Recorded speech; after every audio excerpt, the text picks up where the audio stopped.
Welcome back, everyone. We're reconvening the November 17th regular board meeting of the Board of Trustees. In closed session, we did take action, and the board took action in closed session today by unanimous vote to approve a release and indemnity settlement agreement for claims filed against the district. And now, moving on to our Pledge of Allegiance, if we could have our students here lead us in the Pledge of Allegiance.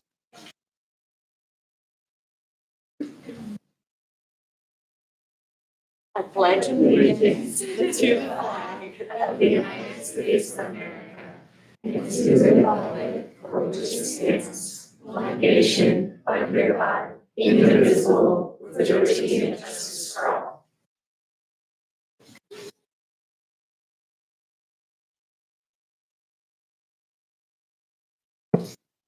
All right, we're coming to our school program highlights, which is a favorite of ours, and we are highlighting CB Hollow. I'll turn it over to Sarah.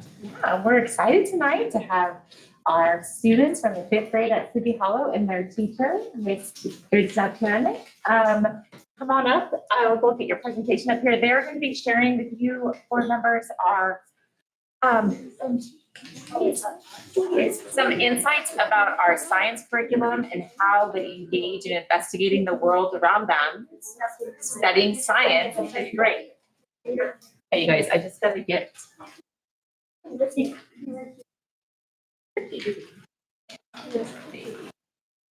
Well, thank you for having us.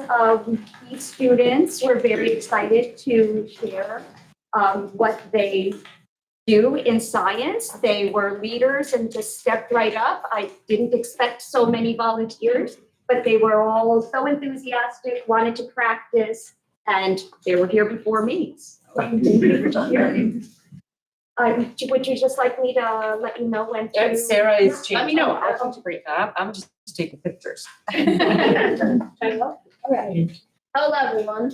Thank you for letting us share how we do science investigations in our class. We're excited to show you what it's like to be scientists. Today, we are going to demonstrate the process we use to investigate properties of air. Our science program has 4 big parts. We investigate, make observations, and a journal. We read to confirm and clarify ideas, and we take tests to see what we understand.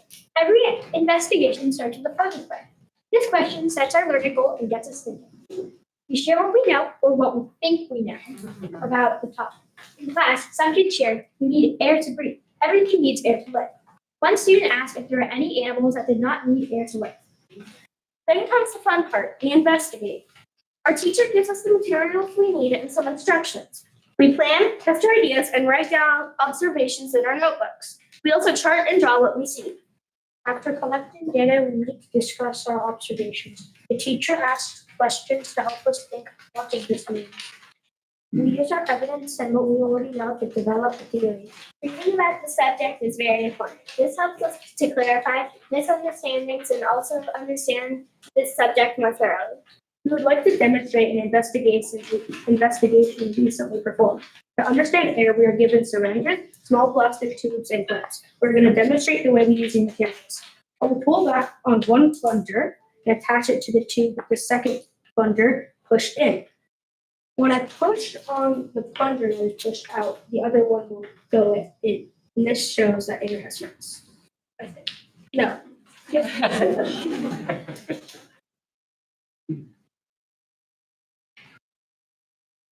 I'm going to take this syringe with the plunger pulled back and attach a clamp to the tube shut. Then I'm going to push on the plunger. The plunger pushes a little bit, then pushes back.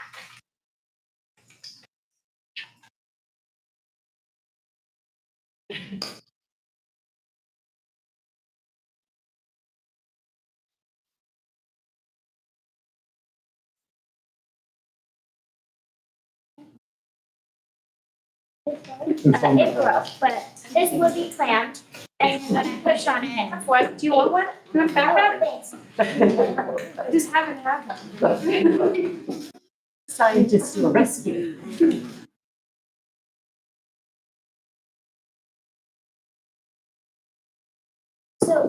a little bit, but then I can't push it anymore.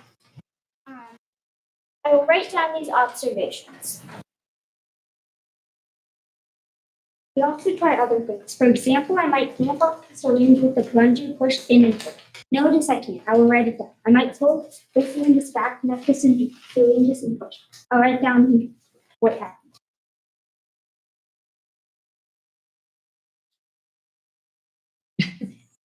Is it what to do? I was supposed to do.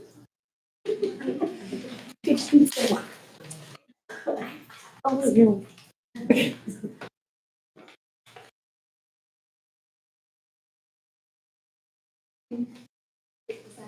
Yeah.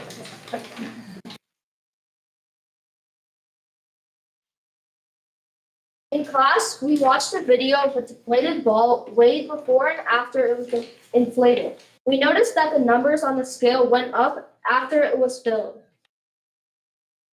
Once we finish collecting our data, we get together as a class and share. We look for patterns, compare our results, and talk about what they might mean. Sometimes our results surprise us. With the syringe and the air investigation, we learned the following.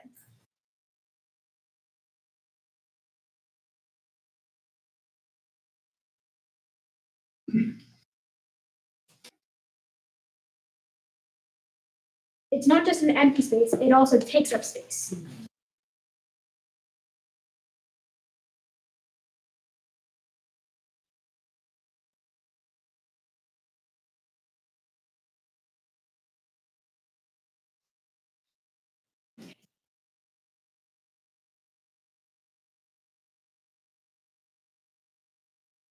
Air is compressible.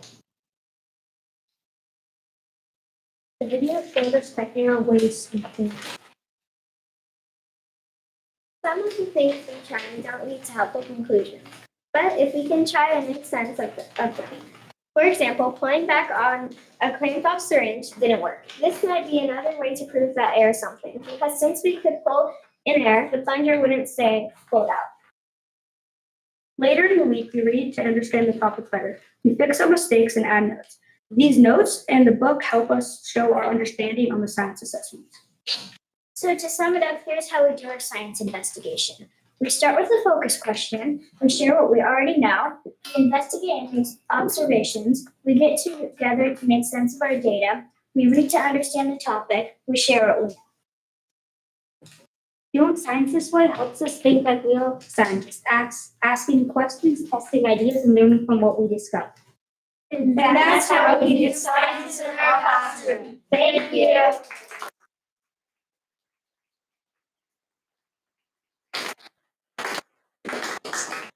Do you have any questions for us?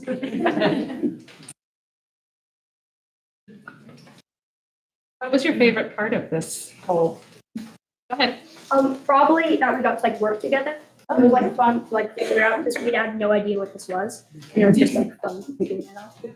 So is this your first time doing a hands-on science? No, we've done like 3 more before. Okay, and do you find every time you do it helps you learn the concepts? Yeah. Yeah, because like me and a lot of other people, like you need to like see it to know it. Yeah, for sure. What were some of the other ones you did before? We did this one where we had like a ball and we'd like run around a like lamp and to show like how like crescent moon, like how the big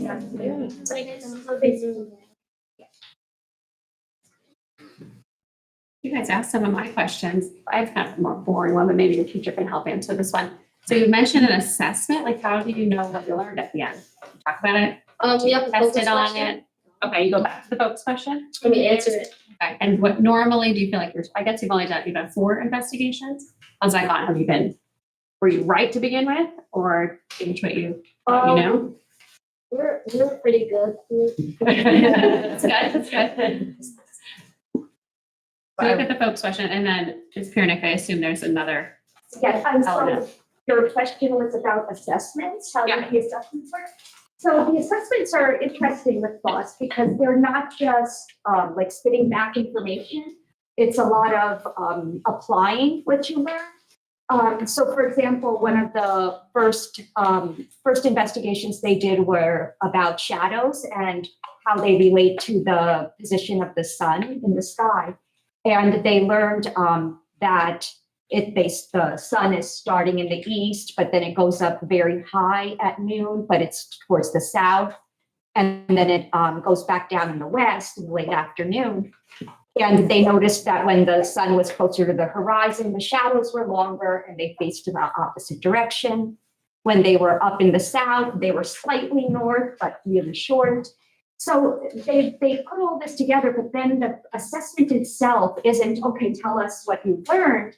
It's a puzzle. They're like, oh, well, here's a photograph of this time. It's an afternoon time. Now fill in where north, south, east, west is, depending on the length of the shadow, the direction it is facing, and then how do you know this? And then draw the sun, where is that? So they really need to apply what they've learned. So it's a little bit deeper than just memorizing and spitting out information. And are these similar questions that will be at the end of the year exam? Yes, they the cast questions appear to be just like that. So we have open book and open note tests. And the cast questions, from what I understand, because we do the practice tests, they give all of the observations and data, and then the kids are asked questions according to these journal entries. What can you figure out about the habitat of beavers, and what is available to them? So the information is all there from like somebody else has investigated, and the information is there, but the kids have to draw conclusions from looking at the data that was given to them. And it sounds like this is them practicing. This is them actually doing the investigation themselves. And, from the conversations, today the conversation came up that when we investigate, we want to keep as few changes as possible, right? That you want to keep as much consistent as possible, and only the things that you're investigating should change. Otherwise, you can't come up with a decent conclusion. You can't be certain that the observation is based on your change. So just even the conversations, I feel like things come up that aren't necessarily written down in the textbooks. Thank you so much. This is amazing. You all did a great job and love the teamwork. So well done.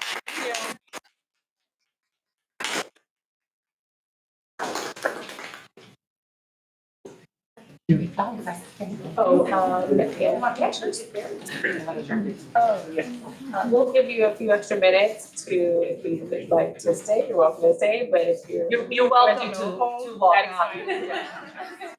Nobody will be offended if you leave. Thank you all. Nice to see you.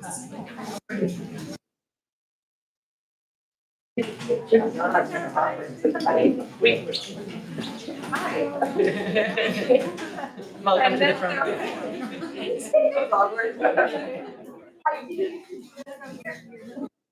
front. I think we're fine. But yeah.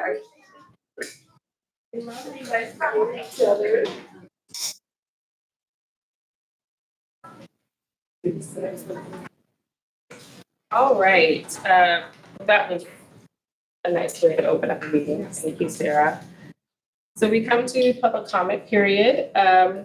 We have comments are limited to not more than 3 minutes. Groups are asked to limit their comments to a total of 5 minutes. And the board shall limit the total time of public comment to 20 minutes. Do we have any public comments? We have no public comment. Okay. Thank you. I sent you a bit If you have public comment, there needs to be a card submitted just yes, to let it's us at the know. table right behind the podium. We just need to know what it's about, so if you can let us know. Yes, thank On the you. card. Yeah, that'd be great, just so. Right now. Can we go there? Here's the card. Okay.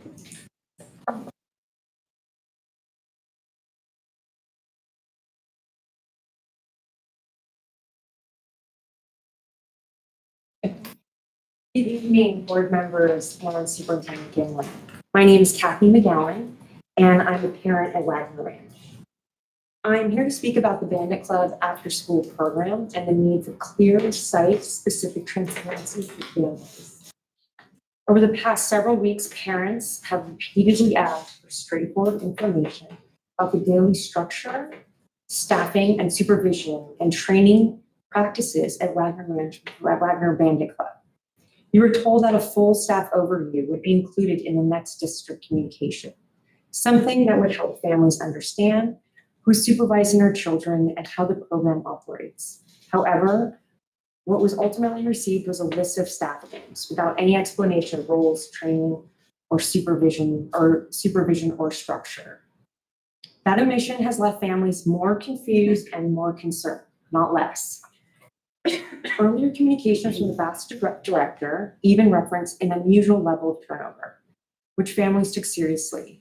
And we've since seen the loss of several experienced, long-standing Bandit Club members who were deeply loved by students and trusted by parents. Their sudden departure has created a real uncertainty for families. As parents, we're not asking for confidential personnel details. These are program-level questions directly related to student safety, consistency, and communication. Families are simply trying to understand, one, who is supervising our children each day and how our staff trained and overseen. Two, how the district is ensuring stability and retention, and after all these recent staff departures. Three, the daily schedule and enrichment structures, what they look like, so we know what our children experience each day. And four, how when parents will be notified about staffing changes or program updates going forward.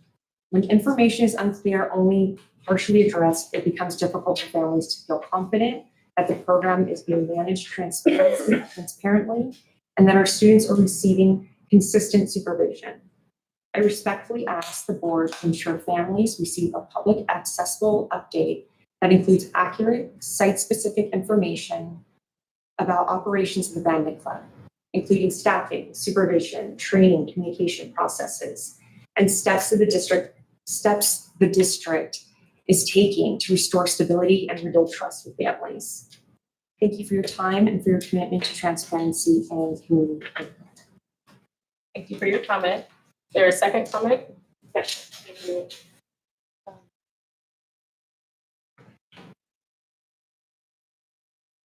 Hi, my name is Tracy Burnett, and my daughter recently enrolled in transitional kindergarten at Wagner Ranch Elementary. Thank you all for the hard work that you have done in maintaining the excellent and innovative qualities of the school district. This is Tracy Burnett. I'm so sorry. So this item is actually on the agenda. So you would speak on it during the agenda. So public comment is only for non-agendized items. I'm sorry. That's great. The agenda is coming up, or are these finished? Oh, no, it's coming up. Yeah. Oh, great. Okay. I apologize. This is why we request cards ahead of time. Sorry about that. I didn't mean to interrupt you. Just want to make sure. Is that okay? Yeah, that's fine. Thank you. All right, moving to action item, resolution 2610, Native American Heritage Month. Aida. Yes, so we have a resolution in front of the board, resolution 2610, honoring and recognizing Native American Heritage Month, which is the month of November. During this month, we celebrate and honor the rich culture, histories, and contributions of Native American people, recognizing their diverse tribal nations while acknowledging the challenges they have faced due to historical injustices. And I'd like Sarah to just briefly talk a little bit about how we have incorporated some of these items into our curriculum.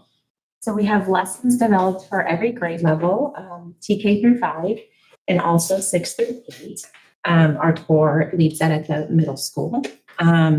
Everything from understanding what does it mean to be an Indigenous person in kindergarten and first grade, to recognizing the first tribe. It's the Wampanoag tribe, which is not the first tribe, but the first people who we usually refer to when we talk about this time of the year, the first Thanksgiving.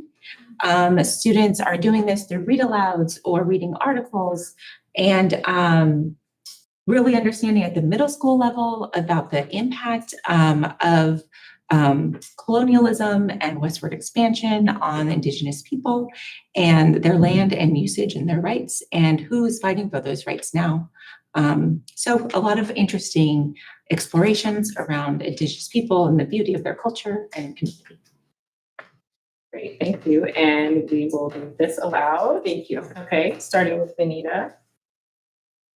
Whereas this country was home to generations of Indigenous peoples long before the arrival of European explorers, and each of these tribes had a unique and vibrant culture as well as a system of social order. And whereas the European settlers were aided in their survival by the teachings of this country's first inhabitants, and the contributions of the Native Americans to this nation's government, history, and culture are as numerous and varied as the tribes themselves. And Whereas each tribe has celebrated heroes of their own in sports, the arts, film, literature, engineering, medicine, education, and environmental science. And Whereas the American culture has been greatly influenced by traditions of Indigenous peoples and their close relationship to the earth and all its inhabitants. And Whereas the California State Board of Education recognizes in its multicultural education policy that each student needs an opportunity to understand the common humanity underlying all people, to develop pride in his or her own identity and heritage, and to understand, respect, and accept the identity and heritage of others. And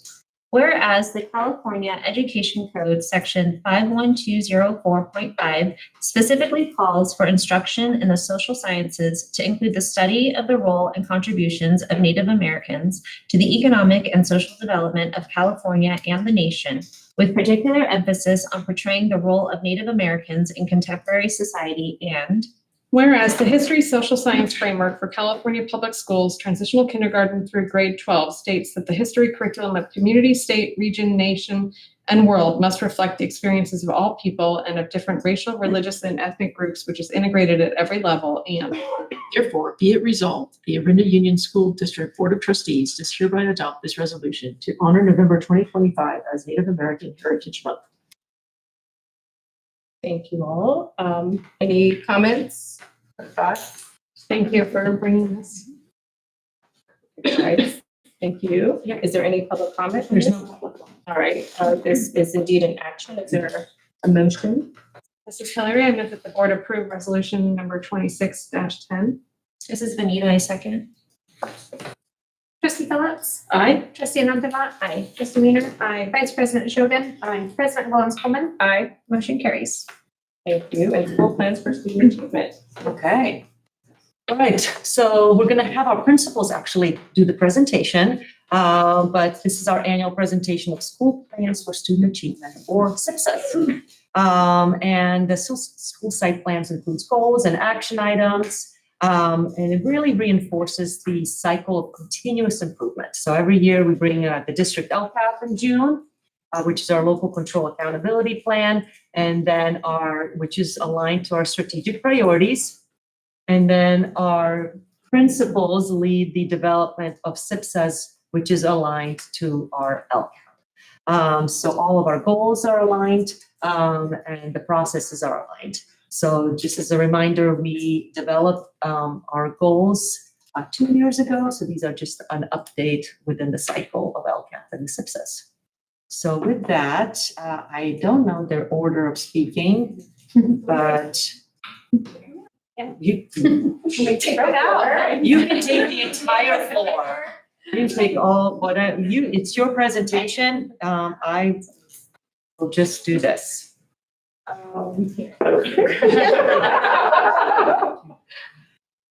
Well, And you're on. I stole my slides, but first we'll introduce ourselves. Megan Attell, principal at Glorietta. Patsy Templeton, Principal at Sleepy Hollow. Rachel Led, principal at Delray. Andrea Powers, principal at Orinda Intermediate. Erica Costa-Francis, principal of Wagner Ranch. And so as Superintendent Nami said, this is our second year with our SIPSA plan. So this is when we are looking at our reflections on them and our goals and what the progress that has happened over the last year. You can go up. And so our SIPSA plans all tie into the strategic directions that were created by the district several years ago, not 5 years ago now. 4 or 5 years ago now. So our goals pretty much align with that and go underneath those. And just a reminder of our mission statement, that's one that's on our district website and one that we all keep in mind always. Learning community that inspires, engages, and supports all students. Each of us have our own school mission statement that actually aligns with that bigger mission statement. So we keep that in mind. Moving on to the next slide, we'll give you a bit of a flow chart as to Lindsay's comment earlier. We've got the mission statement, the strategic directions, and then our part, that blue oval part, is really the single site plan that we work hard to collaborate on and develop so that we can have sort of our guiding missions, our guiding action plans throughout the year. So if we go one more slide, the process really is, again, the same at each site. The staff at every school develop these proposed action plans that align with the goals that you'll hear more about in a minute. The draft of the plan is shared with our site councils, our stakeholders, and they actually have input as well. And then we all come together and decide this is really our set of action plans. Most of them will roll over because they're the same goals. A lot of the work that we do isn't just a 1 year done. We actually are ongoing all the time. So you'll see snippets of the same kind of action steps, but also additional ones that speak to our most current initiatives. And speaking of the goals, I'm going to pass it to Maple so we can talk about goal number 1. So we are in year 2 of all 3 of our SIPSA goals. The first one is focusing on student learning, which really the vehicle that we drive student learning or growth with student learning is through our PLCs. Each of our action steps, I think for the most part at each site, remain the same, if not added or tweaked a little bit of the language to show that those actions are ongoing or implementing new things for the school year. So go to the next one. I think I want to, when we go to CAPS, Dr. Luis Cruz talks a lot about our PLC work. Underneath the framework that he refers to often as the 5 vessels. And I think for goal 1, focusing on student learning, I think those 5 vessels really capture kind of our movement and our growth that we want to do when we look at student learning. So the first thing that one vessel that he talks about is our work as collaborative teams. So continuing on building the strength of our grade level teams is one thing, but then also our work as a whole PLC at a school site is another as well. Eric's going to talk a little bit more about how we develop kind of more of our professional development to help grow our teachers in their capacity in implementing strong instruction in the classrooms. But I think for us that continues to be an area of strength for us in Orinda is that at each of our sites, I think our collaborative grade level teams continue to grow in their work by having some structured agendas, knowing that those agendas and their time that they're using is really focused on student learning and looking at student data, and then implementing action steps in order to support what we've learned from that data. Second vessel that he refers to is that we have a guaranteed and viable curriculum. So from our action steps and continuing our work with our essential standards, there's so much work that happens in terms of one, identifying these essential standards, and then with that, kind of teasing them apart, building learning ladders to think about what are those skills that we know students need in order to achieve that essential standard. Those are things, again, that are being worked on with our PLTs or our grade level teams or department teams. The curriculum piece, we're continuing on with our Inquire Ed Social Studies unit. We're in, I believe, our 3rd year of 95% phonics at the elementary school. And this year, I'm implementing a new reading screener, which will really help with kind of our 3rd vessel, which is common formative assessments that we're all looking at as a grade level team or even as a school. What are some common assessments that we use to measure growth? And we're looking at that data for students. Where is our area of need, or which students got it and which students don't, which again is our 4th vessel. So 4th vessel, analyzing data and looking at where do we need to support or where are we seeing those high pockets of learning that already exist. And then with that, implementing that 5 vessel is designated intervention or extension time. That is definitely one that I think is highlighted across all of our school sites, is at the elementary level, we're calling it what I need time, so WIN And at OAS, they've got Academy that's already embedded into their schedule for students. But how do we use that time to maximize intervention? How do we use that time to also maximize supporting that extension? Because we want to support students no matter where they start. So we want to encourage growth based on wherever you are and utilizing our data to help us drive how we're going to do that. So all 5 of those vessels are really key components to this goal. Can you link arms? Because we do this. So if we each represented, we're gonna link arms. This is in order for us to move, all of those vessels need to be moving at one point. So if we all want to go, we all keep going. We all have to be moving together. This works really well with our staff. With us excited. Practice more, but we did it at Cats, and I think it's a nice illustration of like, look, these are all the pieces that need to be happening in order for student growth to happen.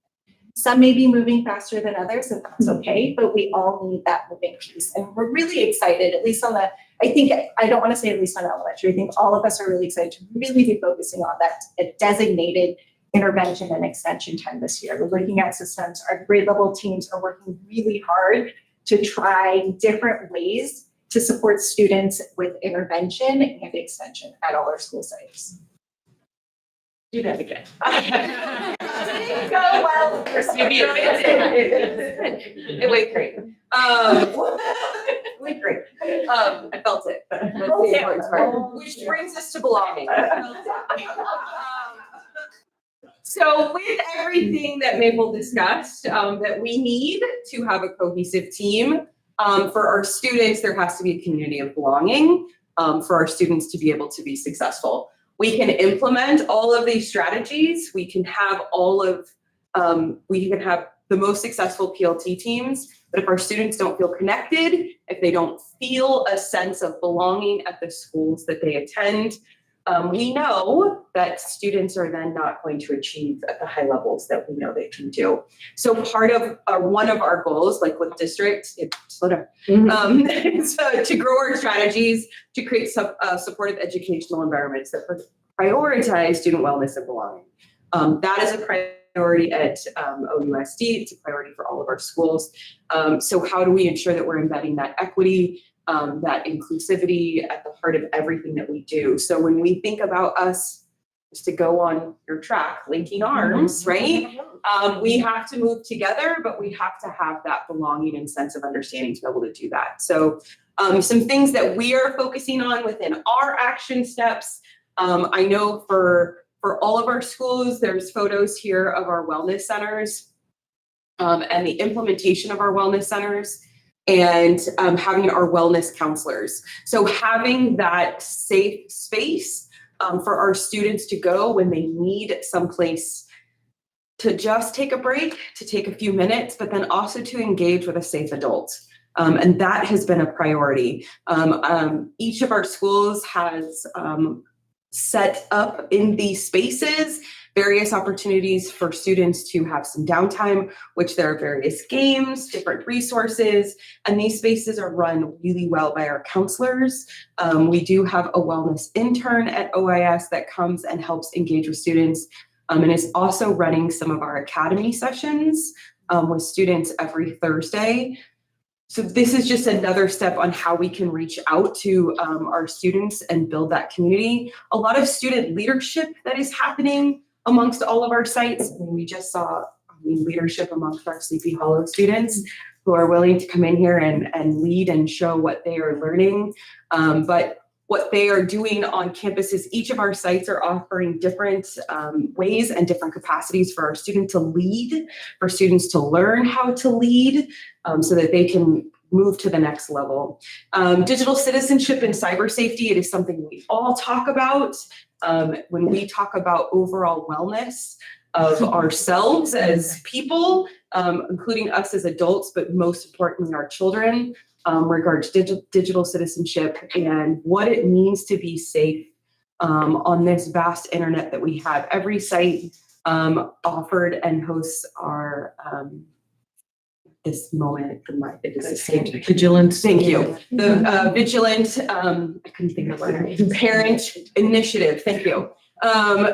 which is a fantastic opportunity for parents within our community to come and hear from local law enforcement around how to keep your students and your child safe online. We also implement digital citizenship lessons within our curriculum.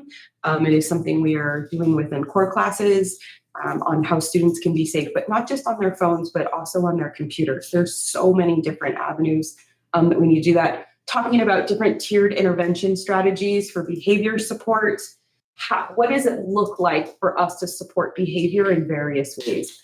And when there are behaviors that we have to address, there's addressing the behavior, but then also digging in and figuring out how can we get this student a little bit more connected? What are we missing so that we can help this student feel a little bit more belonging and connection to their school? Is that a safe adult?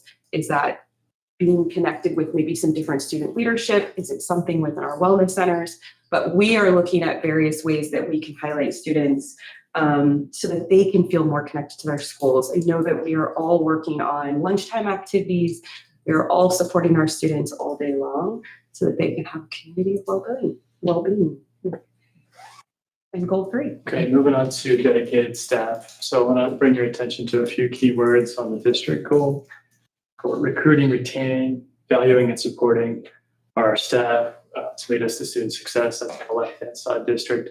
And then on the site level, focusing on these keywords: culture of collective responsibility, continuous collaboration, professional development, and instructional practices. So to get toward that, if you go on to the next slide, there's 4 main avenues that we approach as site leaders. First and foremost, supporting continuous collaboration. So we have our common planning time weekly, professional learning team collaboration weekly, and then we have various avenues for planning release. It could be data dives, long range planning, win time, collaboration, and preparation. So that's key action 1, supporting continuous collaboration. In addition to that, supporting professional development. We have our designated PD days throughout the school year. In addition to that, there are some other opportunities available from our special education department, our behaviorists, any resource that we can get in front of our staff to improve their skill and knowledge. A third arch here would be supporting staff leadership. Similar to student leadership is vitally important. Ways that we come across this is to support our grade level facilitators who are owning the professional learning community PLT work, lifting up and leveraging committee work at the sites, allowing teachers to have more leadership in the say of our community belonging and our teaching and learning work. We have district level leadership opportunities like curriculum and instructions, curriculum council, and the social studies group. We have tip mentor teachers and buddy teachers, and then we have our superintendent's working groups on scheduling and homework. All opportunities for staff to engage, have their voice shared on their vision for our district.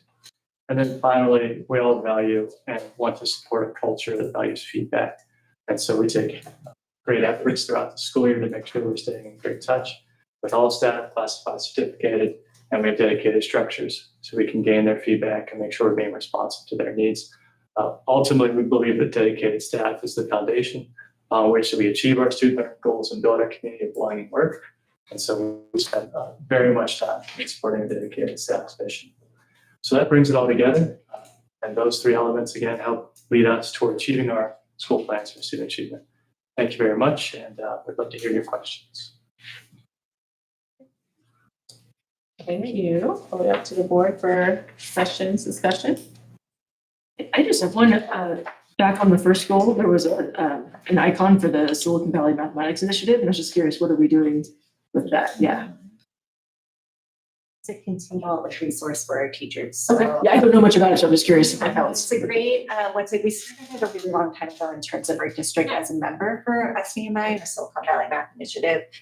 In the past, we sent teachers to summertime professional development, or even also throughout the school year, they had a variety of opportunities for our teachers to attend. I know not this past summer, the summer before, we all had staff members that attended summer sessions that I believe it was in July and it was in Livermore, so relatively close, and we had teachers attend that as well. So taking a lot of those practices in terms of instructional strategies for math, building voice and autonomy through math, thinking like a mathematician, so really supporting those 8 math reasoning or math practices. So not just the content work, but how do we operate as mathematicians?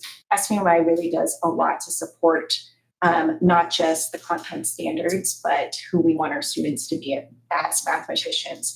And even this year is, since we don't have teachers attending the PB, we still have access to all of their resources as members as a district. And those are really great tools too, to provide both like extension and extension for our students in math. Thank you. Yeah. Is that for elementary and for middle school? I didn't have any specific questions, just wanted to thank you for this presentation. I did go through all of the individual site plans as well, and I appreciated the detailed analysis that was in there, kind of reviewing the data and seeing the growth that we've had in a lot of different areas. And so just appreciate all the work that goes into that. Question for Andrea. Being the newest, to this and kind of being put into this group and linking arms and such. Look at I loved the visual demonstration. I loved it. Yeah. What was your take on this whole process? It was, for me, an opportunity to look at the goals that were developed for the school and do some investigating on how well are we doing with those goals? Where are we at with those goals? What's working and what's not working, and where do we need to make adjustments? So I think for a new OIS principal, that's where it was positive for me to really look at where did these goals come from, what were they founded on, and how are we doing? I love everything, and I love seeing common sense media within your but digital citizenship, AI literacy. It's all really important, especially the well-being of our kids. So thank you for putting that forward too, especially as we see all the things that come from the use of social media and phones and what have you. So yeah, I don't have any questions. I just wanted to make that statement. But questions. Oh, go ahead. Sorry. So on the, let's say, goal 3, I guess, maybe.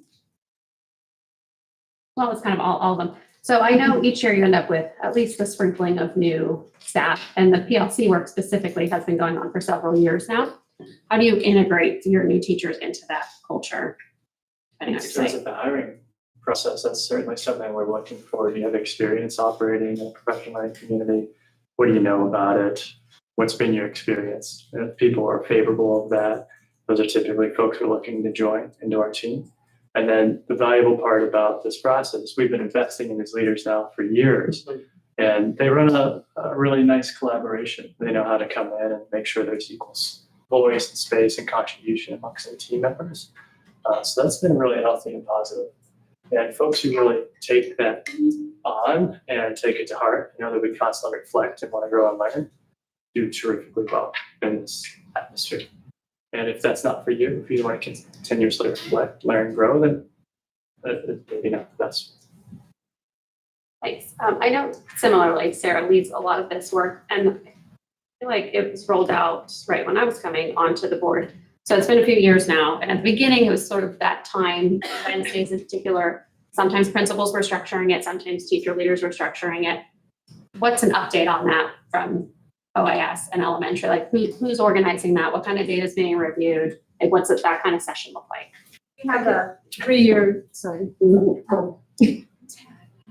but we're still in the process of having a 3-year commitment to having teacher leaders from every site join coalition. Yeah, and they're still doing it. Yeah, their caps.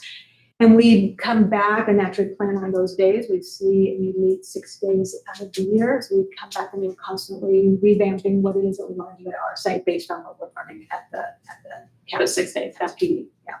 And that is now we're in our 3rd year. So like Eric said, we're really sort of this well-oiled machine in terms of what we know we need to do in order to move forward and link arms and make sure that we're slow, fast, catching up, moving ahead. All of those pieces are falling into place. And then every Wednesday, as you mentioned, we have a chance to really dig deep into our professional learning teams so that everybody has someone from the guiding coalition with their team, and then we go from there.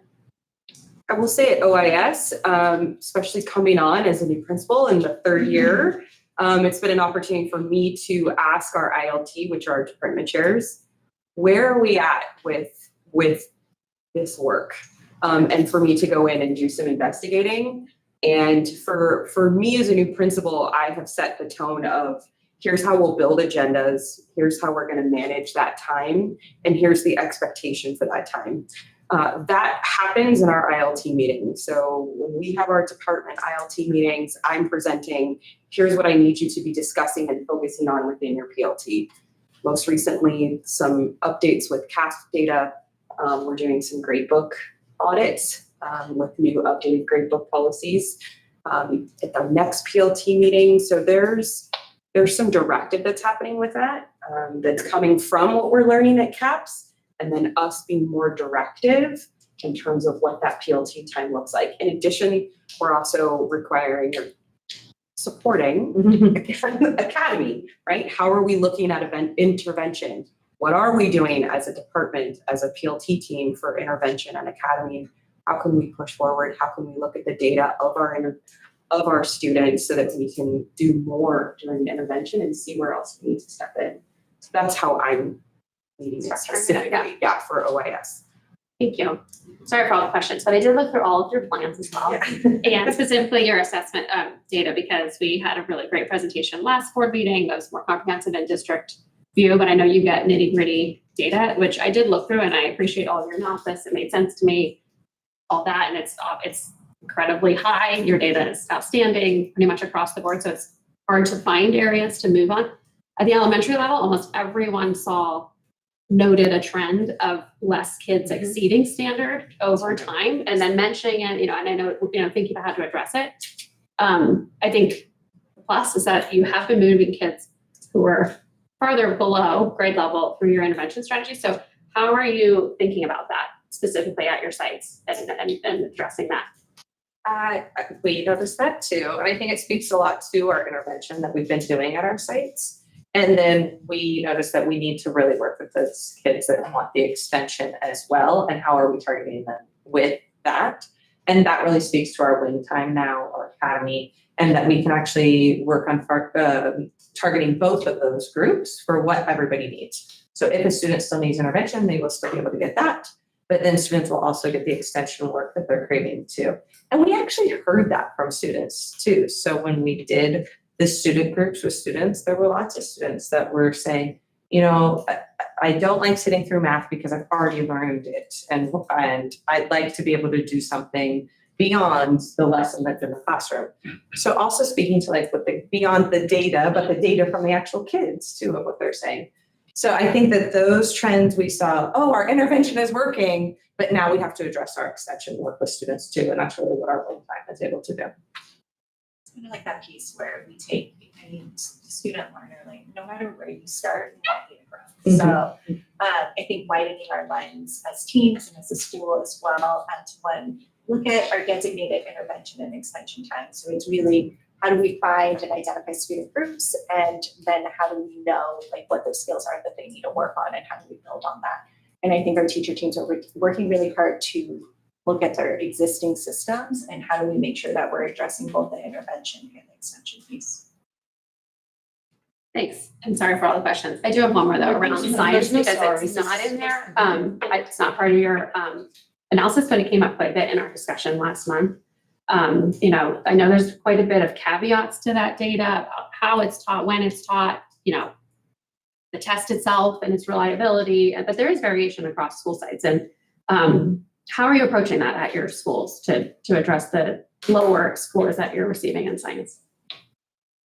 I can say for OIS, the most recent thing we did is we took all of the data that was reviewed at the board meeting and our class data and reviewed it within the science department and asked some big picture questions.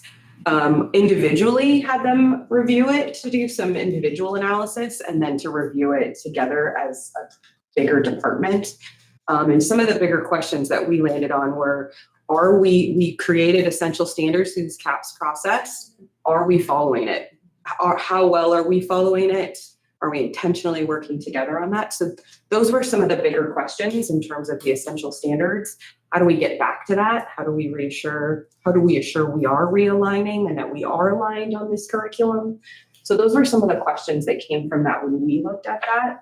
Our science department is also looking at that data again this week during PLT time. So it's data that's being put in front of our team in multiple ways, with a targeted question at the end of what's next. Like, what is our next action? Not just reviewing the data, but then asking a question of what's next. What are our next steps? What are we going to do next? One of those is also talking about the interims. So we have started talking about our interims. We have started looking at where are we going to place those? How are we going to get started on these? Because I know you're asking about science, but I will say when we discuss as a school, the school is very anxious to get started on interim assessments, especially with the data. Yeah. Thanks. One of the takeaways from CAPS is really to study the data and really look at who's able to find some results in their class. And let's make sure that those results are practiced in all classes. So to your point with science, one thing that we have looked for is who's getting the best results and what's happening in that particular class. It just so happened that they were here tonight. That class does really well on CAST. And one of the things when we asked, there's a couple of things. One, interims is a huge thing for even CAST. You can practice the CAST as well. And then she goes on to take the 3rd grade and the 4th grade and the 5th grade, because at the CAST level, you're asked all kinds of questions. It's not just 5th grade. So she does a really good job really doing an overarching picture of what they should be practicing throughout from January to the end of the year. So that's one thing that we've been looking at, and you want to share those best practices. And so that's part of that PLT work too. It's like, how do we all get there? I think building on to that is not just open school sites, but how do we build that within our elementaries and looking at OAS as well? Because to your point, I think all of us, the site leaders, are aware of the differences regarding our CAST scores. But then where are those pockets of strength and highlights and things? I know one of our classrooms did really well, and I noticed they were doing a lot of science writing. So we've got, mini staff key and a next staff meeting on science writing. How does that impact, and also what does that look like across the grades? Not even just 3, 4, 5, but even how it starts in 2nd grade. How does it go vertically? But again, finding those flows from each of our sites and then making sure that our 5th grade teams have time to talk with each other is one thing. I think, it's just kind of like you shift in terms of what you focus on as a team.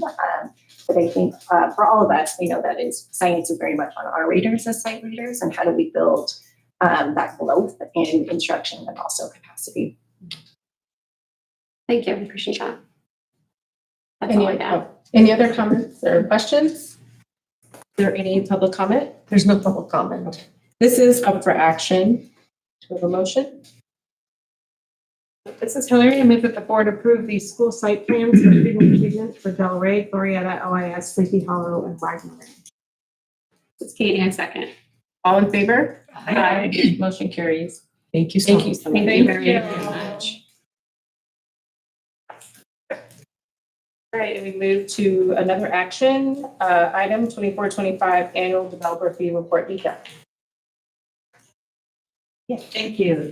So this is how developer fee fund did last year and also last 5 years.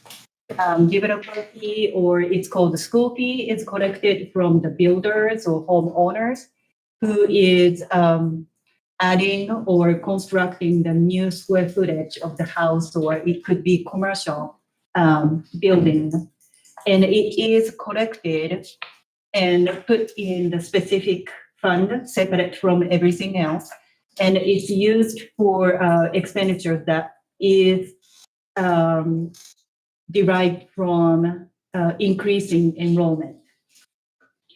And the rate is usually updated every 2 years. Last time it was updated was March of 2024. In 24-25, we started with about 700,000, and we collected 137,000 in the fee. and also 31,000 in the interest earnings.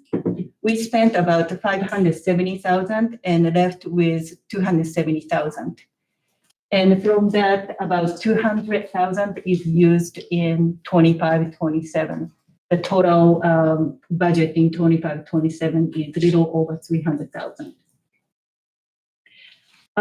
Some items are 24-25 only. It was for moving some portables at 3P or creating SDC portables. Last page of the report shows 5-year the total revenue and also how it was spent. District is continued to utilize this fund to mitigate any needs, facility needs with enrollment increase, and we are doing pretty good. And that was a report, and it was brought to you for your action for approval. Thank you, Mika. Any questions, comments from the board? Just thank you. I mean, I'm just grateful that we have these funds available so that we can, make these necessary improvements. Yeah, the higher expenditures are obviously because we finished adding a full grade level as well. So a lot of that was TK stuff, correct? Yes. Yeah, so it makes sense that we needed to use those funds. That's what they're there for. So even though it's a bigger expenditure than other years. Speaking of that, do we anticipate looking forward? Like, what are the next big items that are kind of on our list if we know? Out of developer fees That or we might just in use this general? funding for, maybe the more general question of like, are there other things that we are anticipating that we are? We're hoping not to, but we are starting our enrollment as soon as we come back. Yeah. The banners will be going up and TK enrollment will begin. We'll actually send that notification out by the end of this week. So we'll know our enrollment numbers to see if we have additional needs. We know that we will be expanding SDC or special day class within the next 2 years. We don't know if that's a requirement for additional classrooms or not, but we know that that's an expansion. And we know we have needs in furniture. So as we have younger students and more of them and aging furniture, so there's additional needs there too. So, but we are actually in the process of facilities master plan too, right? So that survey is going to go out as well on top of the commit. So that will inform us, Eve, as well. And that I think comes to the board in January. And when are we opening up registration? Right now, tentative date is December 8th, Okay, but so we're confirming that tomorrow. We'll have We'll have some. numbers in January. Okay, good. Great. Any other discussion? Is there any? Just one quick question. Do you think for 25-26 we'll be about the same revenue wise, like making? Is it hard to predict? Right now, yeah, it's only quarter one, so. Okay. Yeah. Budget wise, that's It's what we, yeah. Okay. Thank you. Is there any public comment? There's no public comment. This is up for action. We need a motion to approve the 24-25 annual developer fee report. This is Vanita. I move that we approve the developer fee financial report for fiscal year 24-25. This is Hillary. I second. All in favor? Aye. Motion carries. Thank you. And now we have resolution 2611, volunteer workers compensation. It'll actually be Brian. Great, thank you, President Collins-Coleman. So just some brief background. For our workers' comp insurance, we're part of what's called a joint powers authority. There are 19 school districts. All the districts in Contra Costa County, with the exception of Mount Diablo, have formed this group regarding workers' compensation and called Contra Costa Schools Insurance Group. Through an audit recently, we've been working with them for many years. But in the last month, we realized that we didn't have a resolution, which is permitted through California Labor Code 3364.5, that a school district board may adopt a resolution declaring that an unsalaried individual, if authorized to perform volunteer services for the district, is deemed an employee of the district for the purposes of workers' comp. And so this resolution will take care of that omission. I also adapted the BP 1240 to go along with that. So it's aligned with this resolution. And so this is up for action. If you have any questions? Thank you, Dr. Any questions, comments? Okay. Pretty straightforward. Any public comment? There's no public comment. All right, this is up for action. Is there a motion? This is Hillary. I move that the board approve resolution 26-11, volunteer workers' compensation coverage. This is Katie, I second. Trustee Amantavat. Aye. Trustee Weiner. Aye. Trustee Phillips. Aye. Vice President Shogun. Aye. President Collins-Coleman. Aye. Motion carries. Thank you. Thank you. Food service update. Yay. This will be double for all, yes. So, as you know, the National School Lunch and Breakfast Program started 22-23. First 2 years, we had Sodexo and we switched to Chartwell's. This is their second year. And Lindsay's food service coordinator, she's going to present with... They're on their way. Okay. We have a few treats. Good evening, everyone. Thanks for inviting us to present tonight. We are in our second year with Chartwell's. So this evening, I thought we would take a look at our numbers coming into a new school year. We'll talk about August, September, and all of October. We'll get to take a look at some of the initiatives that make Chartwell's so great for K-12, Discovery Kitchen, local produce, and some of the seed to table programs that we've done this year, both at OAS and the elementary schools.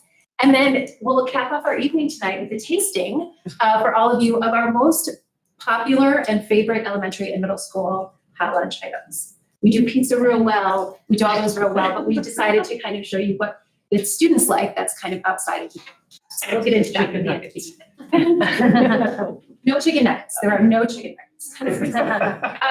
Okay, first slide. So start of the year data. These are the graphs that you see up here are total number of meals served for breakfast and for lunch. If you'll draw your attention to the bottom text boxes, though, you will see there the percentage increase from the same time frame last year. So if we look at breakfast, we'll see that August 25-26 had a 3% increase, or 326 individual meals over last year, August, the same time. Breakfast, as we go through, we'll see there's certainly some challenges and some opportunities that we can talk about with breakfast. Melissa, can we hold that for just a moment till we okay, but we'll do that. And then over total number of lunches served, same thing. Lunches off to a great start at all of the campuses. And we've seen more than just a nominal increase in those meals there. Elephant in the room, part of these individual numbers are absolutely attributed to increased enrollments at some of the schools.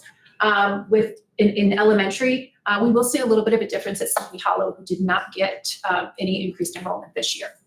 But straight off the bat, numbers are increasing with individual meals and percentages, and we're really encouraged with certainly the lunch program. Breakfast is still an opportunity, but it's nice to see the increase, and that's also scratch cooking. That's because we're serving warm breakfasts every morning. We'll get into that a little bit more. Go to the next slide. This is the start of the year data for both breakfast and lunch in percentage form. So we'll see breakfast is in the orange and yellow colors, and lunch is in green colors. I think I stood here last year and said very green in my first year in this role that I wanted to serve 50% of all the students, and we would make it happen. And realistically, at the lunchtime level, we are, and that's great, and it's wonderful. But the true read, I think, is when you look at breakfast numbers and when you look at OIS lunch numbers. You'll see the fluctuation in some of those month to month, particularly if we look at, you could even look at lunch and breakfast, but in October, you'll see some fluctuations. We started out strong in August. We dipped a little bit in October, maybe even had more of a strength in September. October had some interesting challenges. We had a full week in October of a minimum day schedule. So that took a lot of students out of breakfast participation, actually, and took a whole lot of students out of grab and go lunch participation. So we've had some strategies around that for grab and go days where, especially at the elementary level, having our lead cooks stand outside with bagged meals that are compliant and ready to go. And it's actually been a nice surprise at some of the schools, Wagner Ranch, because their pickup is actually really lends itself to where the lunchroom is. Some of the schools have other challenges with that, but parents were really delighted to see that they could get a meal to go. The kids would say, no, we don't want it. Mom would say, yes, we'll take it. And we tested that a little bit with summer school. We did offer breakfast and lunch for summer school. and it was received really well by parents. So it was nice. We still have an opportunity with grab and go on those minimum days to capture new eaters, and especially in the morning.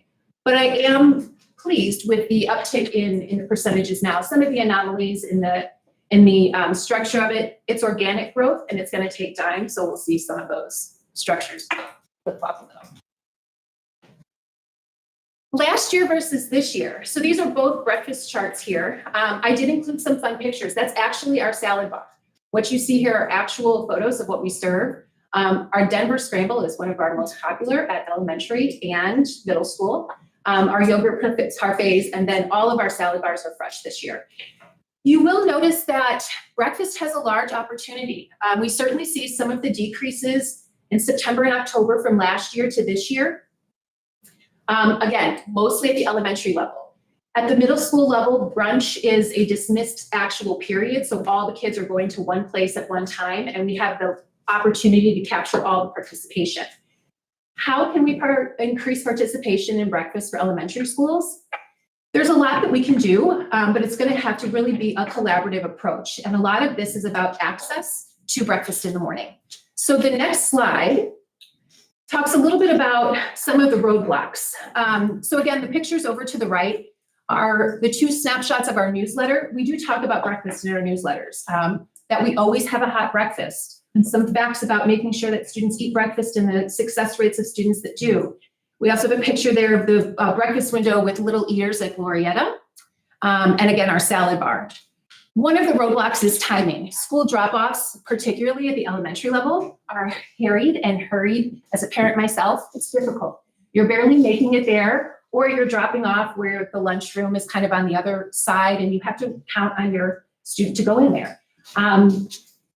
What we could do is offer a second lunch, it's a second breakfast. It's an opportunity to where, per the state, we could offer an extra 15 minutes, either after the first or second period or before the first recess of the day. The other options that we could do would be more of a grab and go style if they were allowed to eat in the classroom or on the way to the classroom. All of those things are really going to take some time for it. But again, the timing of it, and at elementary particularly, the drop-off is a bit difficult. It makes participating in breakfast with a small child difficult, and not always top of mind in the morning. Facilities. Not all of our NPRs have tables all the time set down for children. And so honestly, sometimes when you go into these NPRs in the morning, it's crickets. It's very quiet, besides the kitchen staff who we encourage to play music and things like that. But there's no real ambiance for breakfast. There's no real pull. A lot of times who we see that are in there are parents who are trying to get their little ones to eat a little something even before class. But if we could create some sort of a more lunchroom style, or give it a little bit of ambiance to where it wasn't scary to walk into or quiet to walk into, and felt more welcoming, that could be a part of it. We tried it this year with home-baked muffins, trying to get the sense going, and that's worked a little bit. Administrative support, promoting the breakfast to students at the time of drop-off would be a big help. If we see students running around saying, hey, did you go in and grab breakfast this morning? Let's go in and grab breakfast.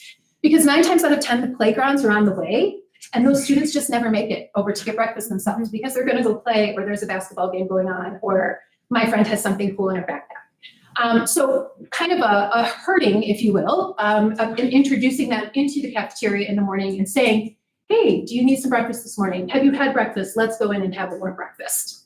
And the TKers, with the addition of the TK programs, we've been dealing with much smaller eaters, 4 years old, 5 years old, and parents are great with this support. A lot of times we heard, particularly at Del Rey, that the teachers just didn't have time to bring the TK students into the lunchroom in the morning to get their lunch. Between backpacks and shuffling and walking, there just wasn't enough time. And so we offered that those teachers can come pick up plated complete meals and take them back with them for those TK students so that they could at least eat and we could get the participation of a compliant meal. Those are some of the things that we can do to kind of encourage a breakfast that's already there, and getting the participation. Again, at OIS, we were just seeing participation increase in the brunch. But again, it's the way that the bell periods and the bell schedules work there to dismiss students for it. They're all going to that same place and have the opportunity to partake. Last year versus this year numbers. This is for lunch. I'm really encouraged by these numbers, especially with OIS. Coming into this position last year before we started, we were in the low 20s of participation for OIS specifically. And it would be a dream to get to 30, and we've eclipsed that in a few of those areas. So that's really promising. I am encouraged by the elementary lunch. I think some things that lead to the fluctuation that we can do a better job on, participation would be menu items running out. We heard that quite a bit in the beginning of, especially last year, but also this year, that by the time Johnny got to lunch, his favorite item wasn't available because the kitchen had run out. And it's very difficult. There's tiers, and then they just don't want to participate in lunch. We don't want to lose that student. So we worked really hard to stay within production constraints and requirements to make sure that we have a consistency of the liked or the favorite. It's also a little bit of strategy planning in the menu too, not pitting two popular items next to each other so that students have more of a variety. Field trips in October, field trips in September and October were plentiful as well. And again, we're going to see the minimum week reflected in the lunch numbers as well. That will affect it a little bit. But as far as lunch, I think we're off to a really good start. I think more consistency in our menus as far as what the favorites really are and making sure that we're on that pulse of what the students are looking for will contribute to it. We've also done a few things on the next slide you'll see. Oh, yeah. We've changed the flow of service at OIS. So these pictures, for those of you that had been there before, it was like one line in and then we herded around a corner and then back up another line. And it was very prison-like, and it was tight, and you couldn't see what we had, and it was just overwhelming. The beginning of this year, we changed the flow to what you see now. So students actually enter in, and the same food is lined up on both sides. So it actually creates 4 lines. We have 3 lines for students with IDs and 1 line for students that don't have their IDs with them, and they have to manually check out. But this allows us to get through our lunch rush and brunch rush in about 6 minutes. So we're serving 33% of the student population in just 6 minutes. It's taken away the line at the door, which was a huge deterrent for students. I don't want to have to wait that long. I can be doing so many other things. And so now food is out, visible, and hot because we're able to constantly reload counters, and students can come in anytime and get the same quality of food. But really going from, 10, 15 minutes in lines to 6 minutes in a rush, and students are getting compliant meals on the way, has made a huge difference at OIS. So it's worked out really nicely. The students are liking it. We talk a little bit about Discovery Kitchen, seed to table programs. And so these are just a few pictures of things that we've done this year. We did a locally sourced watermelon poke bowl. The students were loving watermelon at all of the schools this year. And so Chef and Cassandra worked really hard. We had locally sourced produce for this. So what you're seeing is edamame, which elementary school students love, chopped watermelon, brown rice, cucumbers, and then like a non-spicy sriracha mayo on top. And a way that we do that is we promote that at lunch so that students can get that. Not all the students are going to take it, but if we can talk about it, they'll actually like it. I just needed to see what you would dress that. California Crunch Day. So this is the second year that our district has taken part in the national program, California Crunch. And it's an effort for kids across the state to take a collective bite of locally sourced produce at the same time. So all of those apples that we have on our market table there are locally, so they were from Chino and Fresno. And students got to come and they took one, and at 11 o'clock during brunch, Cassandra was dressed as an apple. We rallied all the students and we all took a bite at one time, and we took pictures. And in elementary school, we had fresh sliced apples in all of the salad bars. So the students, it's really about locally sourced and getting to know that. The OIS students were super into where their apples were from. And they were very impressed that they were locally sourced. So it was a nice showing. It looked very nice. And the students got a big kick out of the collective bite, which I thought they were going to think was a little elementary, but they loved it. They loved it at OIS. So it worked really nice. And the last thing I want to point out on there is the dip into flavor. This is a promotion, if you will, that we run at the middle schools, where we took all of these dipping trends that were on TikTok. Those of you that had children know about these sauces that made their way into TikTok. We took that on to dip into flavor, and we actually made a bunch of these sauces compliant and then featured them on our menu with different items that they could dip. The kids love to dip. They like everything on the side, and they like to be able to dip. So it was really fun. We're able to get their feedback that way as well. So these are just some nice pictures of those programs. now Chef is going to bring around. We have some snacks for you this evening. If you can go to the next slide real quick.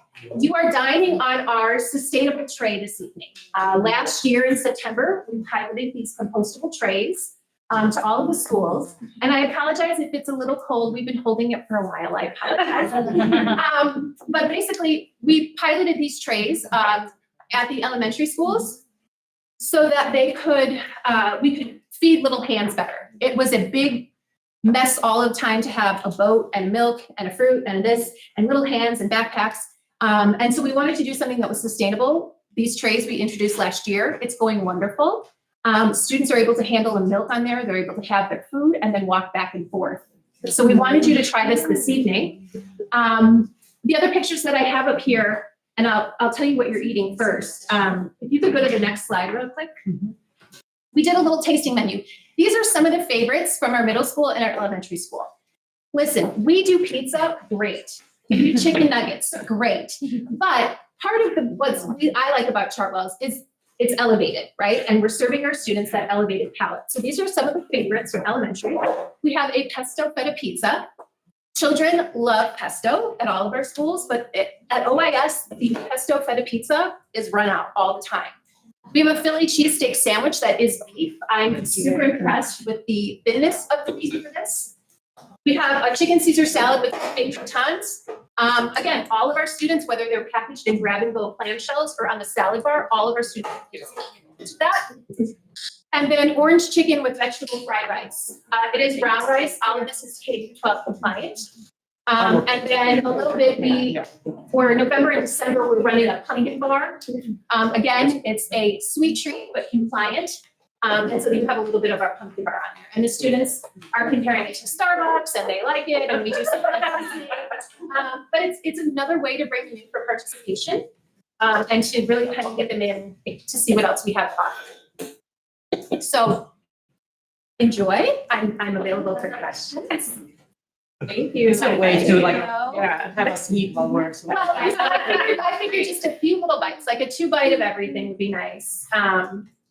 If it's a little chilly, I apologize, but it is, it is scratch cooking. It's batch scratch cooking. So it's, our teams get there at 6 a.m. and they start with breakfast, and then by 9 o'clock, they're starting to move to the lunch preparation, and then they prep out for the next day.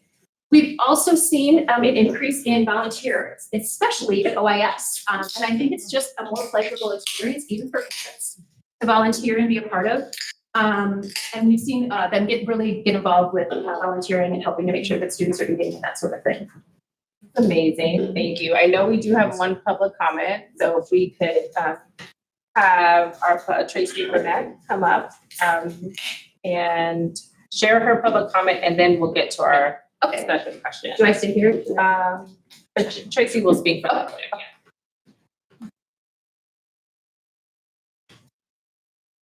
That was incredible. Thank you for sharing. My comment today is approaching the cafeteria food items at an entirely different scale, but perhaps relevant from the parental participation in the lunch system. I'm not going to read so much as address what I've just seen. The NutriSlice menus are just one step away from being very usable by parents because they give only the nutritional facts and not the ingredients, which for from scratch cooking, I'm not immediately asking for all of those ingredients to be listed. I wouldn't want to put that extra administrative burden on the staff. But in the cases where there are pre-packaged items, such as milk, apple juice, it would be very helpful to me as a parent to see the actual ingredients because I can speak about those ingredients to my child. I can actually discuss that menu item, whereas the nutritional facts themselves, I can't grapple with. I have no education regarding that. And as there are already nutritional facts shown on the NutriSlice menus, it would be my hope that it would be simple to additionally take the ingredients off of those packaged goods and get them onto the NutriSlice menus as well. And then in the future, if I had known, I don't know if it also happened at Wagner Ranch Elementary, that there were locally sourced apples I would have discussed that with my child. So I would be more than happy to lend my parental contribution to this, let's have an uptake of meals bandwagon, but I just need a little bit more information. So it's simply a humble request to get the ingredients online as well so that I can start having educated conversations with my child who is still in TK and can't read and cannot do a lot of this work on her own. So thank you for your time and all of your effort. We've loved joining this sport. Great. Thank you, Tracy. Right now, I will open it up to the board for comments, questions. Lindsay, thank you. I was just curious what your, first of all, thank you for this. I mean, this is amazing food here and just to, see everything that's happening. And the big changes that have been made over the last couple of years are really incredible. Just curious what, you've done a lot at OIS to kind of change the flow there. And we saw that when we visited the site, whatever that was recently. And it was great to see that. But curious what other facilities challenges you're seeing at our school sites and what other improvements still think need to be made to really bring this program to its full potential? Yeah, good question. OIS, certainly had the most opportunity to kind of redo the flow, working with what we had to make sure that we could service more students. But at places with older kitchens like Orinda or even Glorietta, the space is very tight and a lot of the equipment is old. So if we had the opportunity to expand kitchen space and update equipment like ovens, we could produce more to keep more hot rather than having to kind of segment things or work with equipment that's a little bit older. Same thing with refrigeration space and cooler space.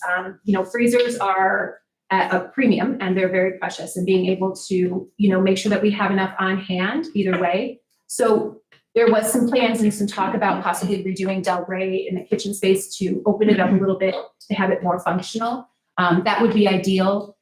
OIS could use equipment as far as like serving. So like instead of having our tables, which are working, actually having like steam tables and cold refrigerated tables to where ideally students could come in and move around that space themselves, kind of like a hospital cafeteria or a food court situation. That would provide us to feed more students and have the opportunity with that. Sleepy Hollow has been recently updated and it's in really great shape, so that works out for them. But some of the schools where there's just not a lunchroom feel, and it's more of like a very shared space feel, the kitchen kind of gets lost in that. So Glorietta is a great example. We try to facelift with little things that we can to make it inviting, but it's working with the space that we've got there. So as far as equipment, I would say OIS is probably in the most need after that. And then Del Rey, and then OIS is just more like wish list that would make this go really well, that we could utilize that space, because none of these spaces are really fundamental lunch spaces and not cafeterias. So it's trying to bring all the program in there and get participation in that same space. We are working with HKIT and designers through Chartwell. I think it was Chartwell's maybe. Well, I think it's really through HKIT around we have gotten a couple proposals to really upgrade the Del Rey and OIS. So it's just working through timing and funding. The challenge is food service funding is federal funds, and we can pay for the equipment. But as soon as we cut something, sometimes you have to do things in the wall, which federal funds cannot pay for. Or, whole construction, we need to get the approval from the state. So those are like difficult part. But we are working on it. Some designs already out there. So that's great. And my other question that I had was just around food waste. Are we seeing a drop in that since this program has? We are mitigating food waste. I didn't bring those numbers this evening, but I can certainly send them to you. We're still donating all of our food waste to White Pony. That happens, but with going into our second year, we have a snapshot and kind of a baseline for production. And so those production sheets kind of keep us honest and clean in how much we're producing and how much is actually going out the door.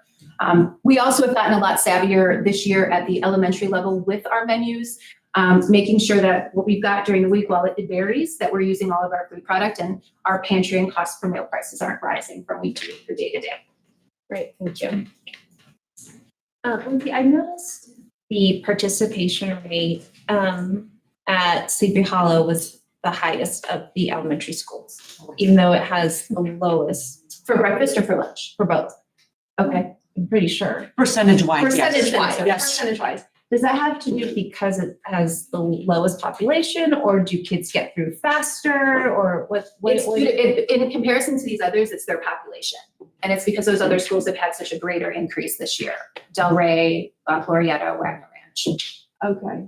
So it just. We've So always Sleepy had Hollow has the high- always even had- even prior to anything, Sleepy Hollow has had the highest percentage of eaters.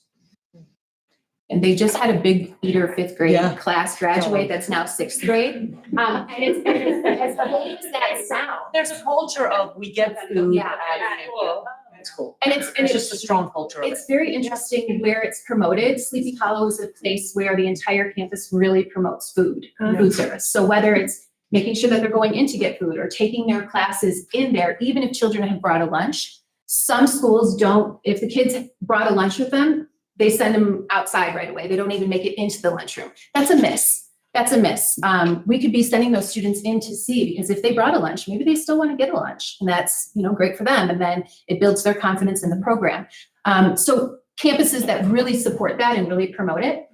Sleepy also does a great breakfast business, followed closely by Wagner, but Sleepy's always done a really nice breakfast business as well. Thank you for this. This is amazing. Thank you for bringing it. I think I've been on all the campuses so far this year, but every time I'm interacting with any of your staff, they are so happy, friendly, nice, outgoing, and the stuff they're producing and how long the hours that they're putting in, it's really amazing. And I know you're doing this with the budget that you're given, and it's really great. Thank you. I had a question around, just a thought about OIS. Do you think because of their brunch situation that you're seeing like even numbers for both, and kids are not, they're either doing brunch or lunch, but not both? Do you know anything about that? Yeah, sometimes we notice, Cassandra, we were actually talking about this last week, the time between brunch and lunch is very short. So sometimes you'll have students, particularly girls, speaking from my own 8th grade daughter, she'll come and get brunch, but lunch is way too soon after that, and so she won't eat it. Some of them will decide. It's a little bit of an either or, but I will say on mornings when we have waffles and cinnamon rolls, it's always going to be a bit of brunch and a lunch. And, to try and combat that, we look at things like, okay, what's on our lunch menu today that we can get these kids back in here for? We've learned with our students, especially at elementary, they like things plain. So we've got to really make sure that we're not pitting popular items together, that they're all getting the opportunity for it. But a little bit of spacing between brunch and lunch, I think would create a little bit more of a desire for lunchtime. That makes sense. I had a question around your cost and food costs, but I think you sort of answered it in saying that you're able to use all of your product, and so you're able to keep prices down. Have you noticed, are you able to? Is it getting harder to purchase what you want? It's not. I looked at them because I just had this conversation. Right. We've also taken a really big advantage this year in our commodity, our allotment and our drawdown, which is what we want to do because that's how we can continue to get more money from the state and with our commodity. And so making sure that we're going through the fresh produce items that we have, and then anything that we get commodity is kind of FIFO, first in, first out. And then Chartwell's looks between Melissa and Cassandra, and then their area director, they look at cost per meal from week to week and month to month very closely. And that's something that we can also see within our Titan system too. That's great. Thank you. Were there any other like big complaints that you're hearing from students or parents or anything that? I think, at the elementary level, I think it's sometimes, my 4th grader didn't get his favorite choice today. How can we do that? We were seeing as we got in to investigate this a little bit that sometimes in production, the food service workers were holding back a little bit, and they were doing it because they've got to stick to their price per meal. And so it was like, well, this is all I've got for this grade. The rest is for that next grade. And so we've come up with different ways that we can make sure we're not running out of that and controlling costs at the same time. But complaints are way down from last year, which is very nice. We've also come a really long way with our gluten-free menu. 2 of our campuses have a high population of celiac and gluten-free students.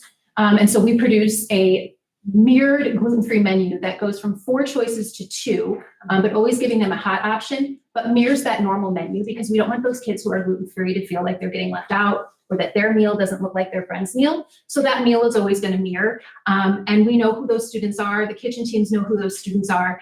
And we've worked with parents and students and the administrators to make sure that they're vocal and saying, I'm gluten-free if we don't know that student. Those meals are all prepared separately and housed in a warmer separately.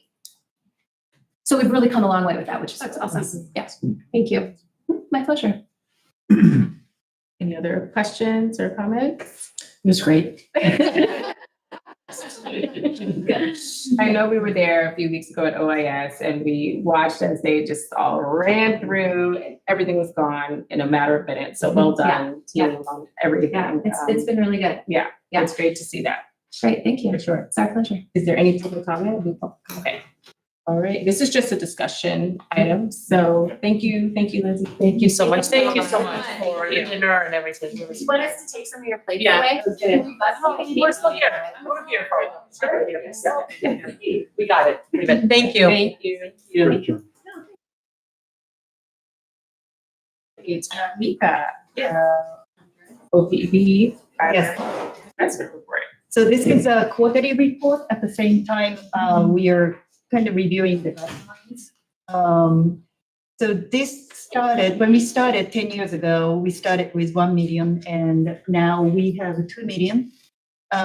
Last quarter, investment earning was about 100,000. Net OPEB liability is about 17.8 million. And suggested contribution is 2 million. Is there a particular attachment you'd like me to project? If you could open the resolution, maybe. So we have been, yes, the last one, yes, guidelines. So guidelines, we contribute 10 million, 10,000.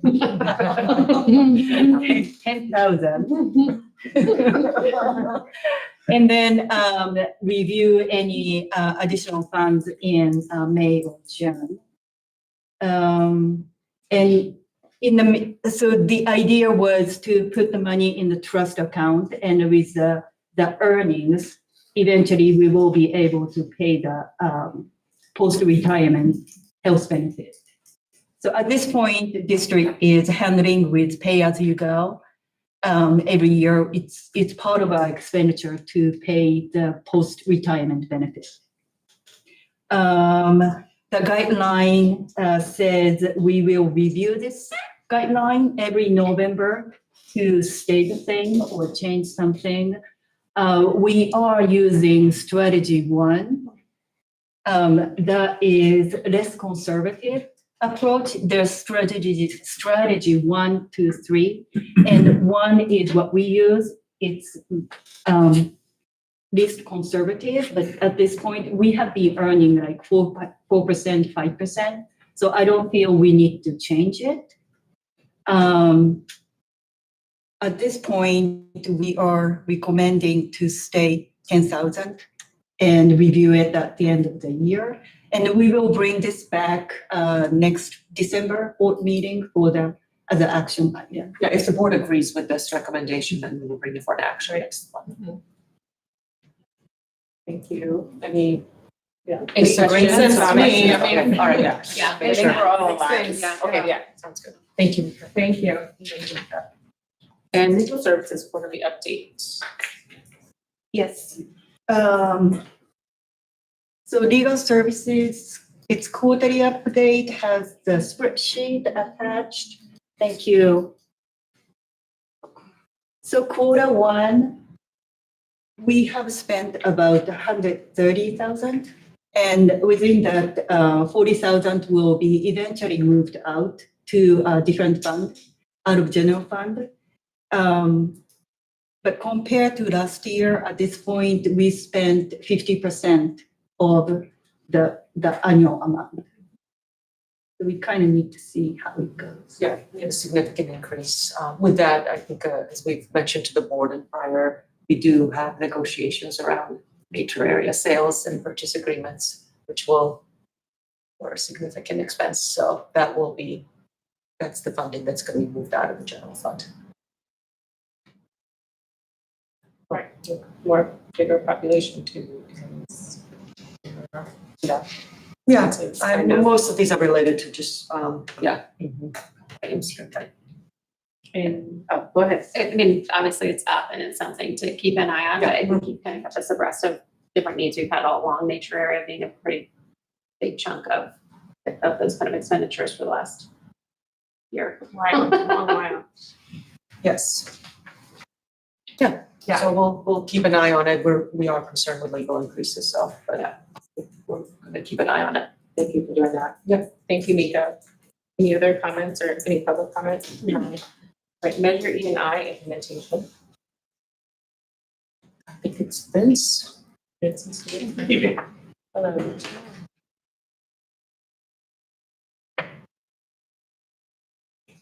Time for another quarterly update. To, over here? So we can jump to the next one. These are all completed. Yeah. Right there. Perfect. Thank you. So these are all the current projects we are going through. The district-wide network upgrades is in closeout, as well as Delray and Glorieta modernization.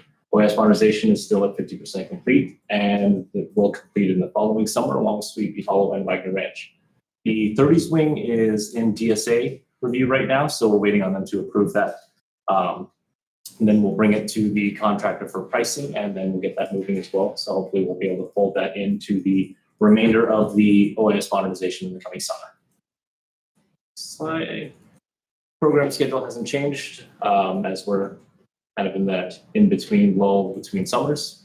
So no changes yet. I'll just say no changes. Yet.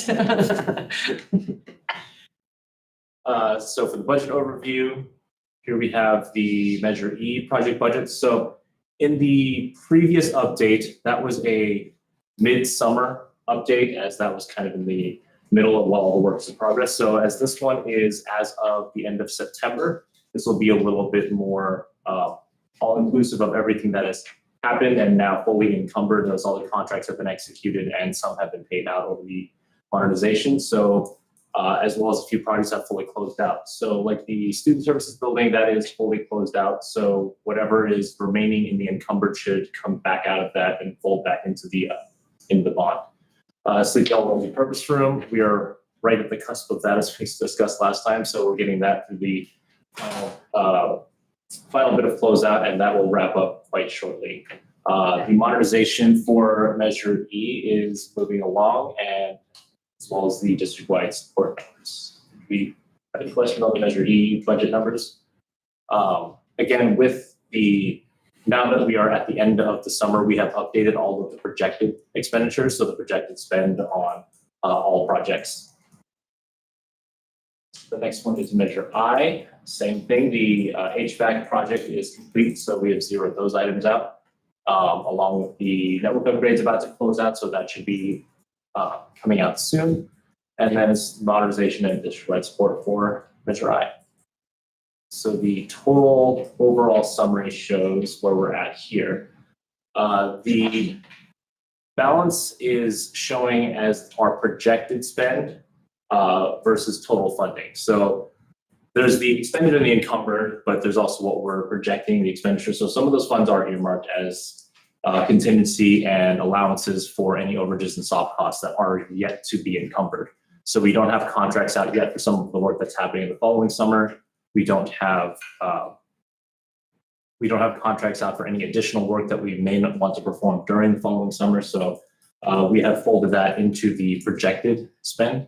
So should we expend all of those funds, there is still about $3.25 million left in the bond as of where the funding is currently for additional projects. So one thing to note is that 3.25 does not include the 30s wing modernization. So once that comes out of DSA and we take out for pricing, we will have to maintain that within that 3.25, which should be easily done. We've kind of whittled that down into a manageable amount for the bond. A rough idea of what that projected cost is for the 30s wing? We're looking at, for raw construction costs, somewhere between 1.2 to 1.4 million. If we can get it down a little further after we get it back, it's tentative because we're still waiting on some DSA comments. They may want some changes. Right. But we're also working with the mechanical engineers to see if we can't find a simplified or an easier to construct version of the air conditioning system that's going into that building now, because the building is not conditioned currently. It just has window units in, I think, 2 of the rooms. Yeah. I'm sorry, Vincent, that's yes. a hard construction cost, that doesn't include soft costs. Does not include soft costs. So I Just- think we had it just under 2 million with all the soft costs, right? Yes, so including the soft costs, it should come in just under 2 million. Yeah, and then, I'm sorry, you just mentioned, you used the term following summer. Is that summer 26 or summer Or 26? upcoming summer. So Okay, this- so summer 26. Summer 26. Okay. So, okay. I know we're close. So to are the end of those year, in so the, it was- are those in the encumbered numbers? Or projected projected, Okay, so those are the figures that are included in that spreadsheet in the projected numbers. yes. Got it. So like we haven't, one example would be abatement services. So we have a hygienist to do the monitoring for all of the hazmat abatement, because of the asbestos, any lead containing paint, things like that. They typically don't contract out, 2 years in advance. So we'll have to wait until this following January to have them review the work and then get a contract for the services. Same thing for testing and inspection that's required by the state. But those estimates are in here. Yes, they're folded into the projected expenditures. I think I'm just asking, so with all of those projections and then, the 30s wing, let's say it's 2 million, hopefully less, it would be 1.25 million remaining that's unbudgeted. Correct. Okay. And this That's is my not question. I know, if I was leading to it, trying to figure out is that, okay. Yeah, and then there still will be additional accrued interest from the bond. Right, as over the money next- sits there. Okay. Over the next year. So which there we will be could some. use some of these this funding that's coming out of the prioritization meetings and the facility master plan we could use those priorities to actually budget. As long as it's within what the bond was. Within the language, yes. Yes. So moving on to the projects, I'll touch back on that in just a moment. This is the district-wide network upgrades. We separated this out as this portion of the modernization is about to wrap up. So we are getting the contractor back in for some warranty items currently and trying to close this out. So we're right at the finish line for this one. For the modernization itself, so you can see where we're expended encumbered and our projected expenditures per by site. And that is compared to the combined expended and encumbered versus the projections, or that's what the balance column shows.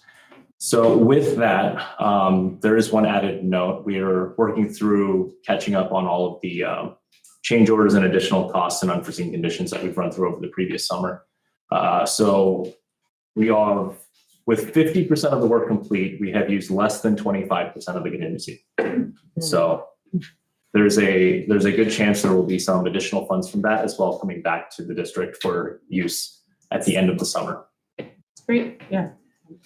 So a big thanks to the contractor and HKIT as well. They've been very collaborative in getting us to some of these solutions that result in the district spending less to fix some of the unforeseen conditions in the older buildings.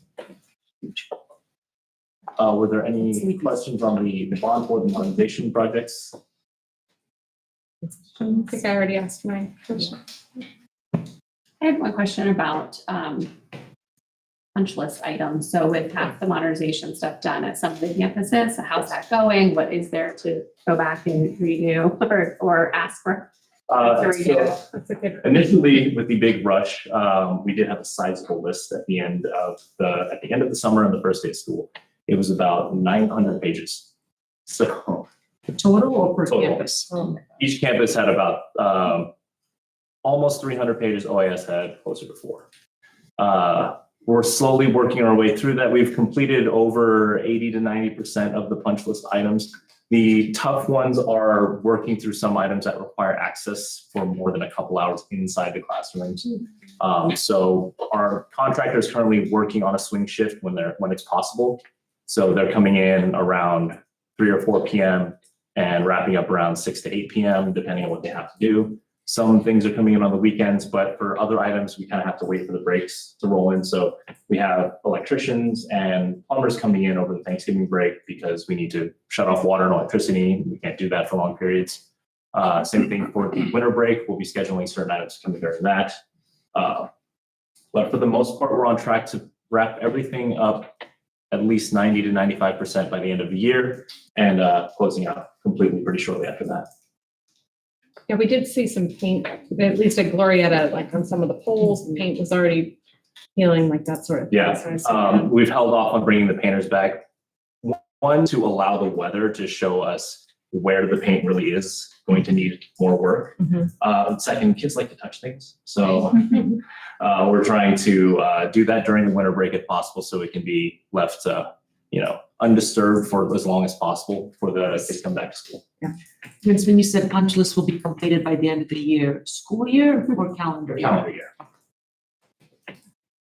Yeah, similar to Hillary's comments, I know this is nitpicky because I'm not the one doing the painting, but I think because of the short timeline during the summer, when I've been on the campuses, it feels like in particular that finish paint job, which is, the schools look great, by the way, the ones that have been modernized, but it felt like it was definitely right before school started and like paint went up and the poles have been peeling in certain places or something wasn't stripped properly before putting a layer of paint on or filled properly before doing that.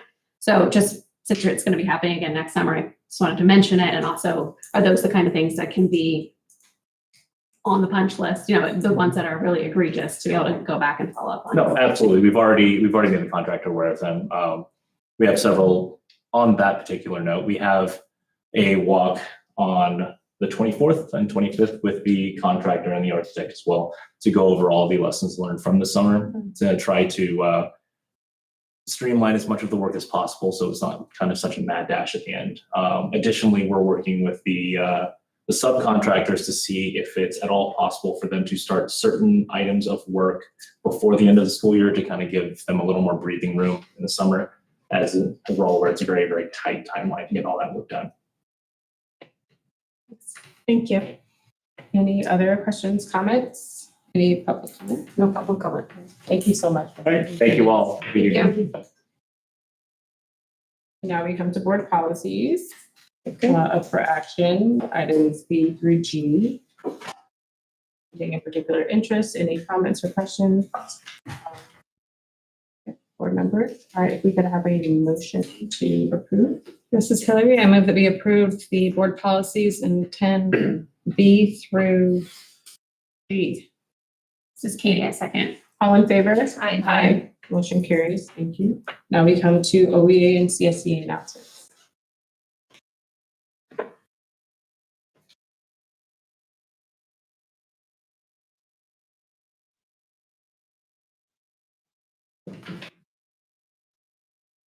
Good evening, trustees, Superintendent Glimmy, directors, and Orinda community members. I'm Charles Shannon, president of the Orinda Education Association. As the voice of Orinda's professional educators, I want to underscore the tremendous student progress achieved across our classrooms this trimester. Sorry, I'm just really tired. Prepared writing. We observe clear evidence of success across grade levels. Students are actively meeting key developmental milestones, confidently engaging with challenging content, and demonstrating consistent academic growth. This phenomenal achievement is a testament to the passion, expertise, and daily commitment of our professional educators. This level of education excellence is truly a community effort. On behalf of the Orinda Education Association, I want to express our profound gratitude for the unwavering commitment of our partners. We greatly appreciate the sustained support from our dedicated parent clubs at every school site, whose daily volunteer efforts enrich the student experience and directly support our teachers. Furthermore, we recognize and applaud the transformative work of our foundation, Orinda Network for Education. As the educational foundation, uniting Orinda stakeholders, one preserves our signature programs and supports exceptional staff to promote continued academic excellence for every student. We are deeply committed to continuing our strong partnership with the district and our community stakeholders. actively working to guarantee Orinda's legacy of exceptional student achievement and the sustained professional excellence of our dedicated staff. Thank you. Thank you, Charles. We don't have a representative from CSCA. Okay. Any cabinet updates? No cabinet updates. Board reports. I really enjoyed doing the board tours of the different schools. We did Glorietta last month, and then Kitty and I were at Wagner this week. And then I'll be at OS on Wednesday. Yeah, also likewise, I was unfortunately unable to make it to Wagner, but hope to join on a future visit there. Attended 2 homework committee meetings for our staff members that were they were great meetings, very collaborative, a lot of good discussion. Enjoying being part of that and seeing where that's going to go. Don't think there's too much else. Looking forward to the Thanksgiving holiday as well. Yeah, I think the meeting, looking forward to it. On Wednesday, we'll be at the 2x2. So touch base, with the city and, we'll pass it along. I was with Hillary at the homework committee meeting. Those were great. Also at a schedule committee meeting.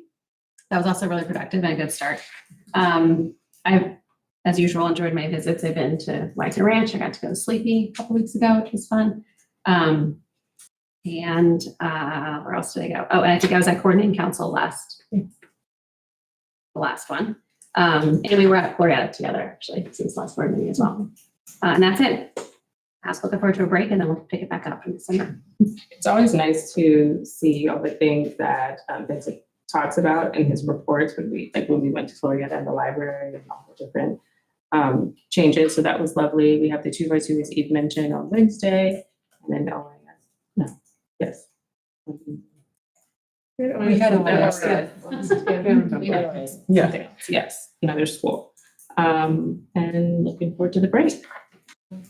All right, moving on to the consent calendar. Items 12B through 12H. A motion to approve. This is Hillary. I move that we approve the consent calendar. This is Katie, I second. All in favor? Aye. Motion carries.